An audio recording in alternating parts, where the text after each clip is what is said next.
आप सभी का फिर से स्वागत है मेरे YouTube चैनल पे जिसका नाम है पीयूष जूलॉजी। और आज हम बात करने वाले हैं न्यूक्लियस के बारे में। ठीक है, आज हम लोग बात करेंगे केंद्रक के बारे में।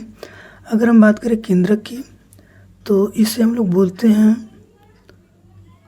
Heart of cell. इसे बोला जाता है हार्ट ऑफ सेल।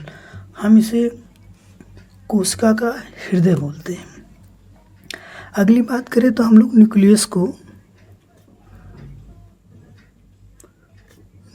को कैरियन भी कहते हैं। न्यूक्लियस को ग्रीक भाषा में कैरियन बोला जाता है। और न्यूक्लियस के अध्ययन को स्टडी को हम लोग बोलते हैं कैरियोलॉजी। तो इसके अध्ययन को बोला जाता है कैरियोलॉजी। आगे अगर हम बात करें इसकी डिस्कवरी की तो इसकी डिस्कवरी रॉबर्ट ब्राउन ने किया था। Robert brown. अब अगर हम कुछ और केंद्रक के बारे में बात करें तो कुछ ऐसे सेल हैं जिनके अंदर हमको केंद्रक देखने को नहीं मिलता। तो ऐसे सेल को हम लोग बोलते हैं ई न्यूक्लिएटेड। ई न्यूक्लिएटेड इसका मतलब होता है कि जिनके अंदर आपको केंद्रक नहीं मिले, जैसे कि मैच्योर ह्यूमन आरबीसी।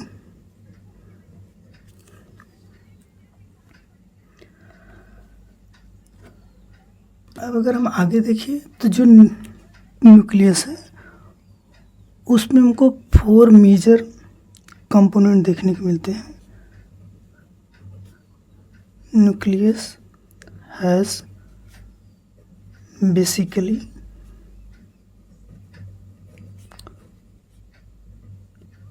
4 कंपोनेंट्स। हमको न्यूक्लियस के अंदर 4 कंपोनेंट देखने को मिलते हैं। बात करें इनकी तो ये चारों हैं न्यूक्लियर एनवलप,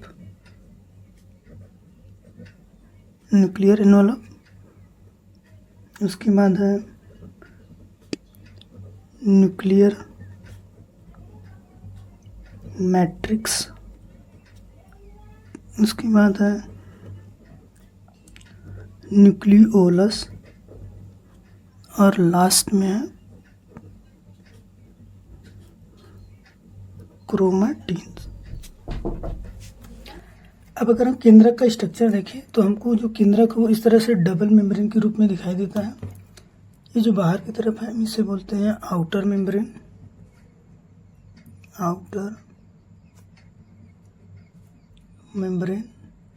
और जो अंदर की साइड है इसे बोला जाता है inner membrane.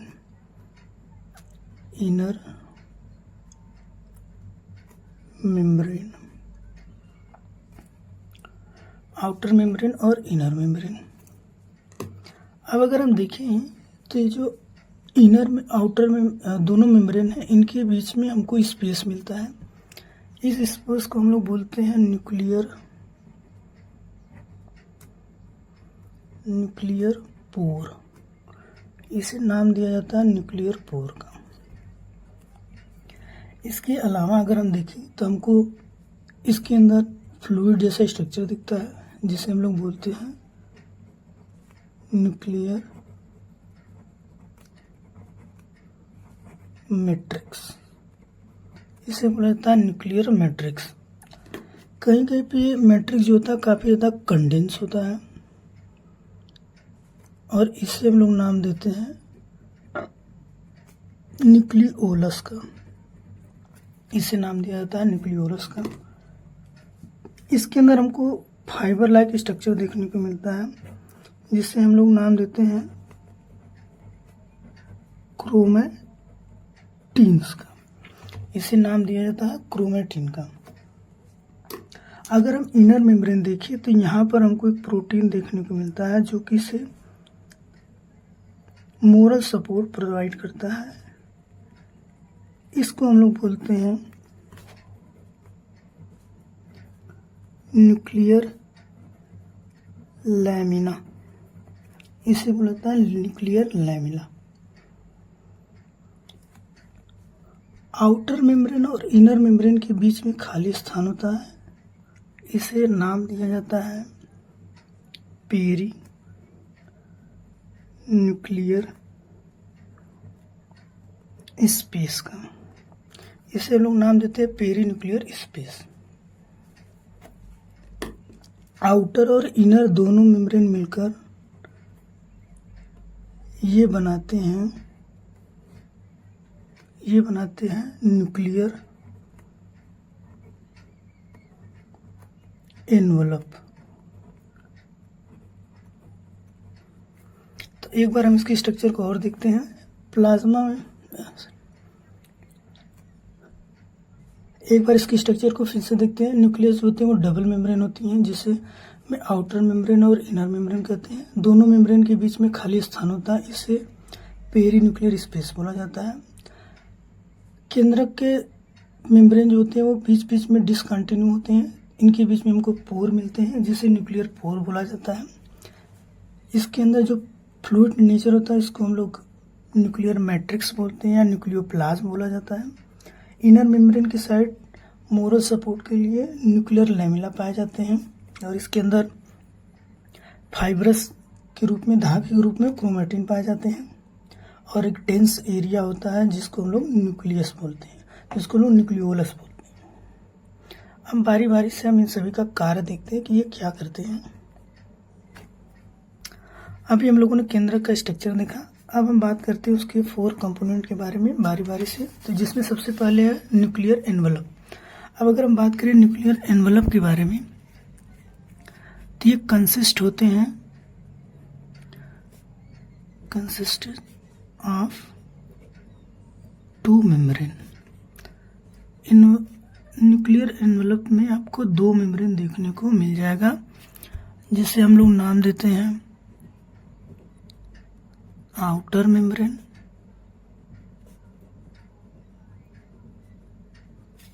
And inner membrane.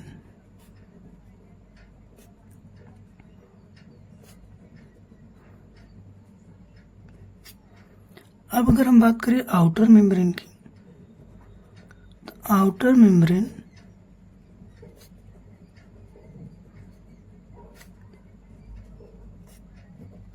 Continuous होती है विथ रफ एंडोप्लाज्मिक रेटिकुलम से।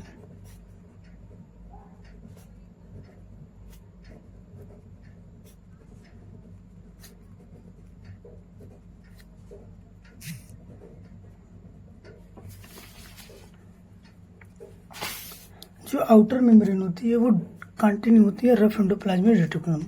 अगर हम चित्र में इसकी बात करें तो ये जो आउटर मेम्ब्रेन है ये बाहर की साइड इस तरह से एंडोप्लाज्मिक में कन्वर्ट रहती है और इसके ऊपर हमको राइबोसोम देखने को मिलता है, तो हम इसे बोलते हैं रफ एंडोप्लाज्मिक रेटिकुलम, जो कि प्रोटीन संश्लेषण में भाग लेता है। अब अगर हम बात करें तो दोनों मेम्ब्रेन के बीच का जो स्पेस होता है इसे हम लोग बोलते हैं पेरी न्यूक्लियर स्पेस। इसे बोला जाता है पेरी न्यूक्लियर स्पेस।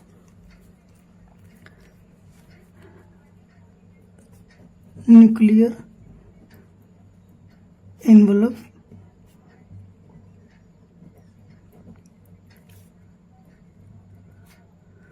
कंटेन होते हैं।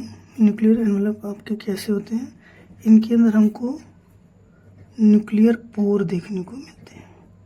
न्यूक्लियर पोर्स यानी कि जो न्यूक्लियर एनवलप होते हैं इनके अंदर हमको न्यूक्लियस पोर देखने को मिलते हैं, जो कि मदद करते हैं ट्रांसपोर्ट में,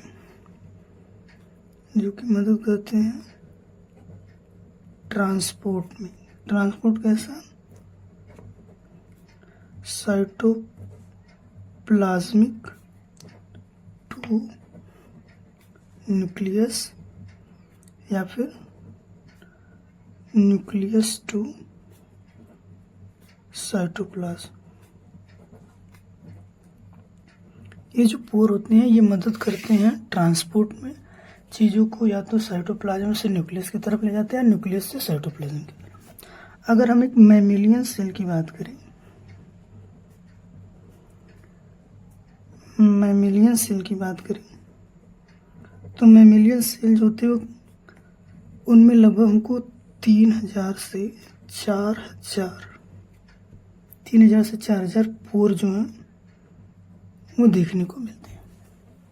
अब अगर एनवलप के बारे में बात करें तो एनवलप 2 मेम्ब्रेन से होते हैं, इसमें आउटर और इनर मेम्ब्रेन होती हैं। जो आउटर मेम्ब्रेन होता है वो कॉन्टिन्यू होता है रफ एंडोप्लाज्मिक रेटिकुलम के साथ। दोनों मेम्ब्रेन के बीच में जो स्पेस होता है उससे पेरीन्यूक्लियर स्पेस बोलते हैं।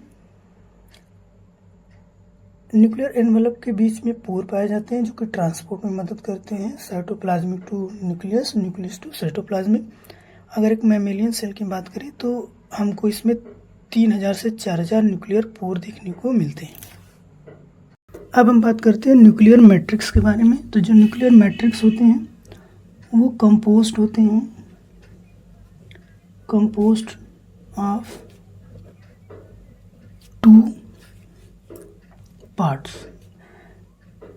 हमें मैट्रिक्स के अंदर 2 पार्ट देखने को मिलते हैं। एक होता है न्यूक्लियर लैमिना, न्यूक्लियर लैमिना, और दूसरा होता है internal matrix complex. Internal matrix complex या फिर हम इसे प्रोटीन बोल सकते हैं, प्रोटीन्स। अब अगर हम पहले बात करें न्यूक्लियर मैट्रिक्स की, तो न्यूक्लियर मैट्रिक्स जो होते हैं ये एक नेटवर्क के रूप में दिखाई देते हैं, network of protein filament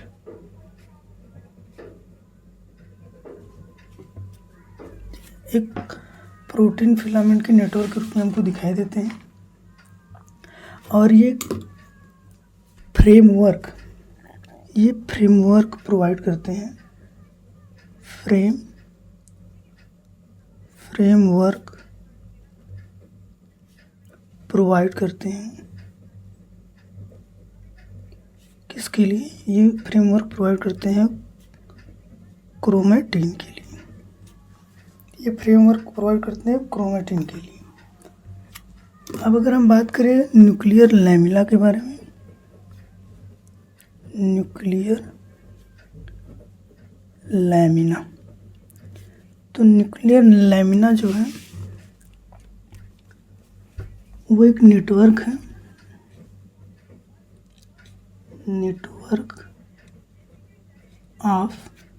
network of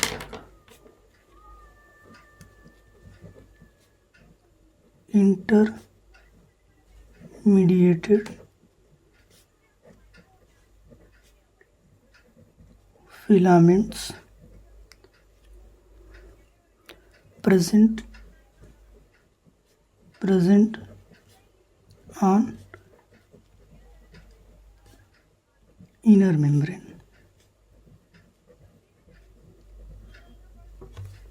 and provide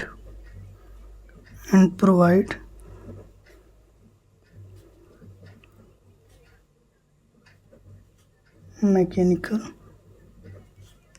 support. तो वह इंटरमीडिएट फिलामेंट की तरह होता है जो कि पाया जाता है इनर मेम्ब्रेन में, और ये मैकेनिकल सपोर्ट प्रोवाइड करता है किसको? न्यूक्लियस को। Mechanical support to the nucleus. अब बात करते हैं न्यूक्लियोलस के बारे में। तो अगर न्यूक्लियोलस वर्ड की बात करें, टर्म की बात करें, तो ये दिया था ब्राउमैन ने। ब्राउमैन के साइंटिस्ट ने न्यूक्लियोलस शब्द का इस्तेमाल किया था, उन्होंने ये टर्म दिया था। ये absence absence of limited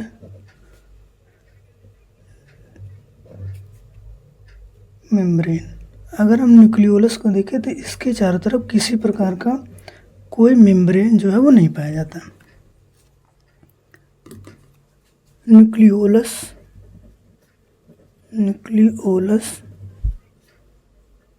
is largely composed of RNA। Nucleus जो है वो आरएनए को कंपोस्ट करता है या फिर कह सकते हैं कि आरएनए को बनाता है। उसके बाद nucleolus is provides by nuclear organizing region of a chromosome। Nucleus जो है वो न्यूक्लियर ऑर्गेनाइजेशन रीजन को, यानी कि जो क्रोमोसोम के अंदर जो न्यूक्लियर रीजन होता है उसको बनाने का काम करता है, उसे स्थान देने का काम करता है। अब अगर हम आगे बात करें क्रोमैटिन के बारे में, हमारा जो चौथा है वो क्या है, वो है क्रोमैटिन।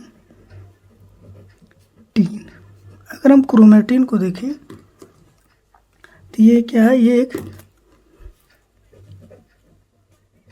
हेरिडिटी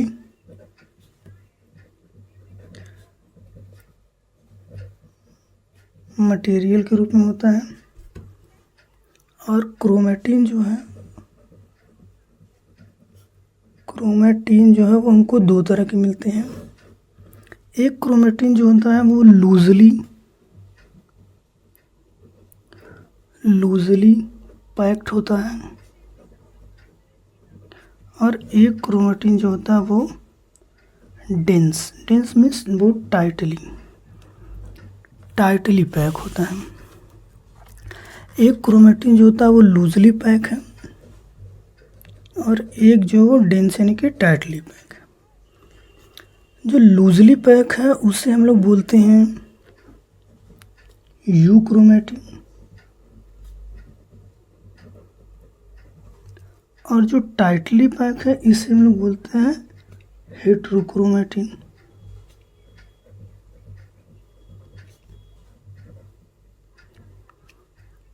यू क्रोमैटिन जो होते हैं वो ऑलवेज एक्टिव होते हैं, और जो हेटेरोक्रोमैटिन होते हैं वो इनएक्टिव होते हैं।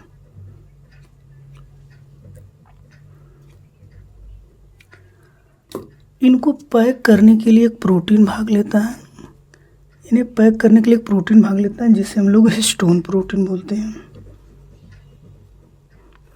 बाकी जो क्रोमैटिन है इसके बारे में हम लोग जब क्रोमोसोम का स्ट्रक्चर पढ़ेंगे तो वहाँ पे देखेंगे, और फिर जब हम लोग डीएनए सुपर कॉइलिंग पढ़ेंगे तो वहाँ पे हम लोग हिस्टोन के बारे में अच्छे से जानेंगे।